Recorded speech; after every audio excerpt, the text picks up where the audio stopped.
So Calcutta team எப்படி இருக்காங்க பார்த்துட்டோம்னா ரொம்ப பரிதாபத்துக்குரிய நிலைமையில தான் அவங்க இருக்கிறாங்க. நம்ம ஃபர்ஸ்ட் பேட்டிங் பார்த்துட்டோம்னா பார்க்கறதுக்கு ஸ்ட்ராங்காக தான் இருக்கிறாங்க. ஓப்பனிங்ல ஹானே அப்படின்னு சொல்லலாம். ஆனால் அவர் வந்து நல்ல ஃபார்ம்ல தான் இருக்கிறாரு. எனக்கு தெரிஞ்சு என்ன பொறுத்த வரைக்கும் ஒரு நல்ல ஃபார்ம்ல இருக்கிறாரு. பெங்களூர்ல கோலி எப்படி ஒரு நல்ல ஓப்பனிங் அந்த மாதிரி கொடுத்துட்டு இருக்கிறாரு. அந்த பக்கம் சால்ட் நேத்து அடிச்ச மாதிரி இந்த பக்கம் வந்து ஃபின் ஆலன் ஒரு பெரிய இன்னிங்ஸ் ஆடினார்னா கல்கத்தாக்கு ஒரு நல்ல ஸ்டார்ட் இருக்கும் அப்படின்னு நம்பலாம். அதுக்கப்புறமா அங்கரிஷ் ரகுவன்ஷி அவர் வந்து கன்சிஸ்டன்டா ஆடிட்டு இருக்காரு. 3 மேட்ச் பேட்டிங் பிடிச்சல 2 50 அடிச்சிருக்காரு, ஒரு 45 அடிச்சிருக்காரு. ஸோ அவங்க டாப் 3 ஸ்ட்ராங்கா இருக்கிறாங்க.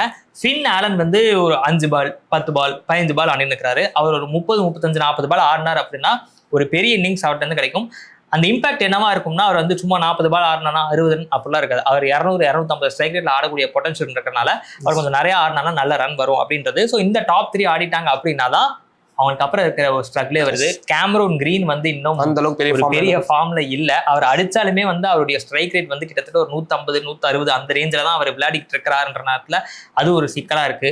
ரிங்கு சிங் வந்து நம்ம பார்த்து வியந்த அந்த ரிங்கு சிங் வந்து பார்க்க முடியல. அப்புறம் பினிஷிங்க்கு அவங்க கொஞ்சம் தடுமாறுறாங்க. ரவுமன் பவல் தான் போன மேட்ச் கொண்டு வந்திருந்தாங்க. அதுக்கப்புறம் ரமன்தீப் சிங்லாம் இருக்கிறாரு. ரமன்தீப் சிங்லாம் கடந்த காலங்கள் நல்லா விளையாடுறாங்க. ஆனா இந்த முறை வந்து அவங்களுக்கு அந்த ஒரு கிளிக் இன்னும் ஆகாம இருக்குன்றனால இதுதான் சிக்கலா இருக்கு.